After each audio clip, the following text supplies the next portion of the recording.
Cameroon, Bandung, Africa, Bandung, to the world, Bandung. Je suis l'homme le plus noir de la terre, un digne fils d'Afrique.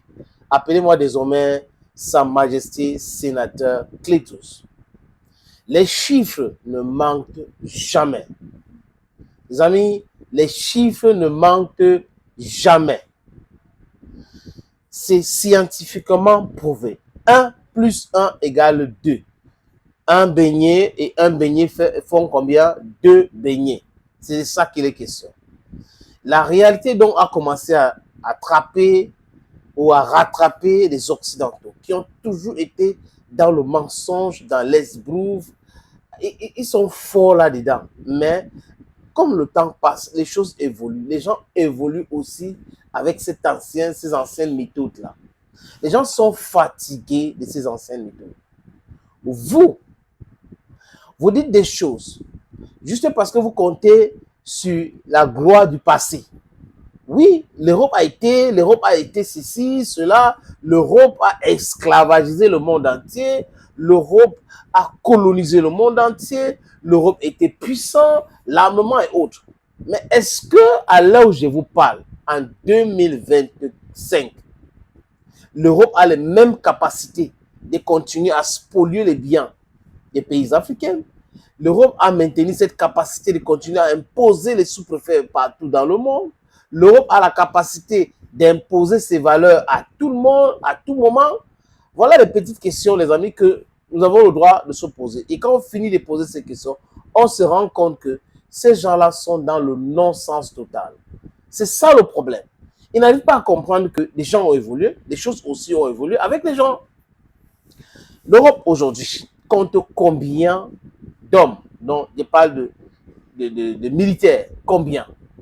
C'est à peine 103 millions. Oui, 100 millions 300 hommes. Je parle de l'Europe, l'armée européenne de 27 ans. Pologne, Lituanie, Slovaquie, Slovanie, la Croatie, la France, l'Espagne, le Pays-Bas, la Belgique, l'Allemagne, tout ça là, c'est 1 300 000 000 d'hommes. Et en face, la Russie, c'est combien? C'est 1 500 000 désolé, 1 500 000 d'hommes, donc 1,5 million. Donc vous voyez qu'en face, il n'y a pas match. En termes de grandeur du territoire, la Russie est 1000 fois plus grande. J'exagère peut-être les amis, mais la Russie est tellement plus grande que l'Europe de l'Est qu'il n'y a pas match. Et en termes de ressources naturelles, la Russie regorge beaucoup de choses qu'on ne retrouve pas en Europe parce que l'Europe, c'est sec, c'est rien.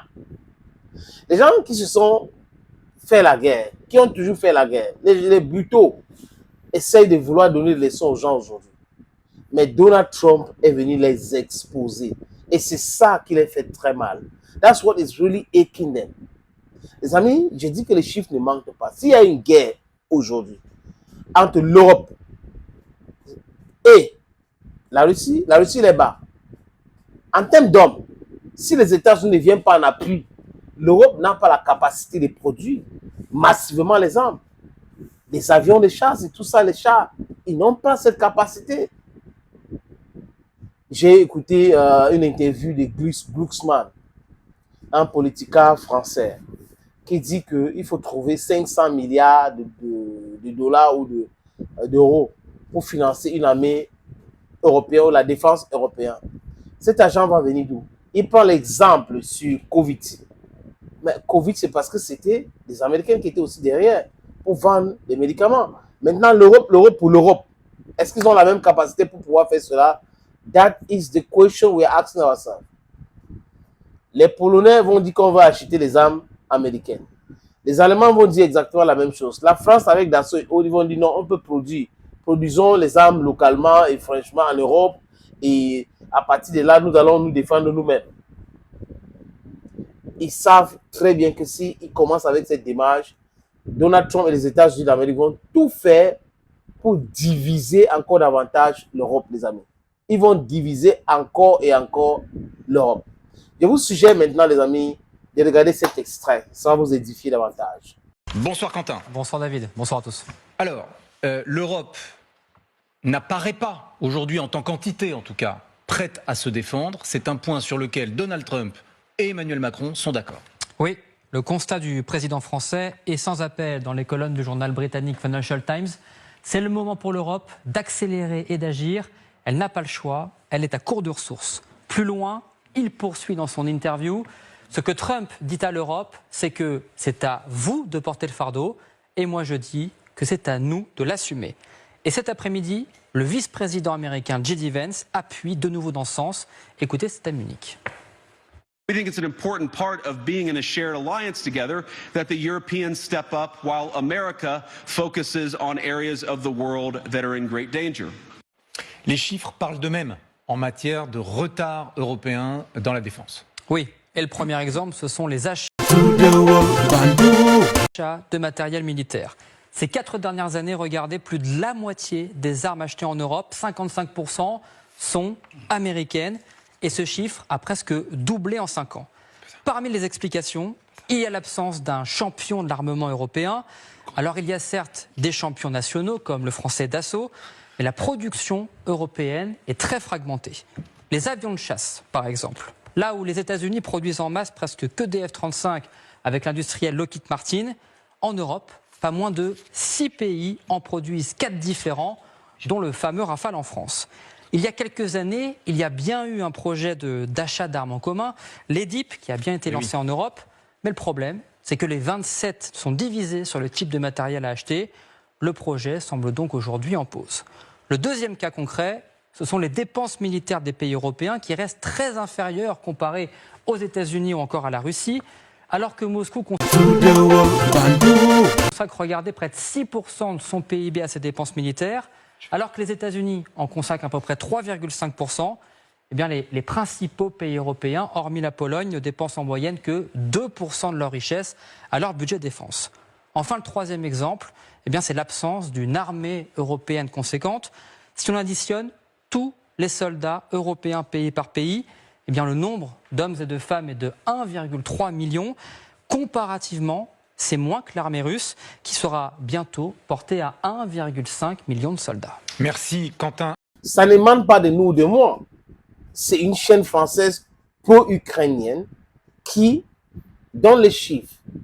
Et là, quand il commence à donner les chiffres comme ça, les amis, ça veut dire qu'il y a anguille sous roche. Ça va très mal. Le langage a changé subitement sur leur plateau de télévision. Ils parlent aujourd'hui que de Donald Trump. Poutine se repose un peu entre les mains de ce gens. Et quand Poutine veut faire des sorties, c'est les petits pics là qu'il envoie, pap, pap, pap, pour les piquer. Oui, parce que c'est comme ça qu'il faut faire avec ces gens-là. Vous mentez, on ment sur vous. Vous racontez des histoires, on raconte les histoires sur vous. C'est-à-dire que c'est comme ça aujourd'hui. Il faut pas que certaines personnes pensent qu'ils ont le droit de raconter les bobas sur les uns et les autres n'ont pas le droit de raconter les bobas sur eux aussi. Sur cette terre, il y a les uns et les autres. Il y a les uns et les autres. Mettez les uns, si c'est l'Europe que vous voulez, et les autres, mais pour nous les Africains, les autres là, c'est l'Europe. Bref, les amis, comme je disais tout à l'heure, même le PIB, vous avez vu dans cet extrait, même le PIB des pays européens n'atteint pas, je ne parle pas des PIB, je vais même parler de téléphone qui sonne, je vais même parler de budget militaire. La Russie a à peu près 6% pour sa défense et l'Europe, il y a des pays parcellaires 1,6-2%. Donald Trump les a demandé de passer à 3% pour leur protection. Voilà les gens qui sont tellement faibles et qui font trop de bruit. Thank you, friends, and bye-bye for now.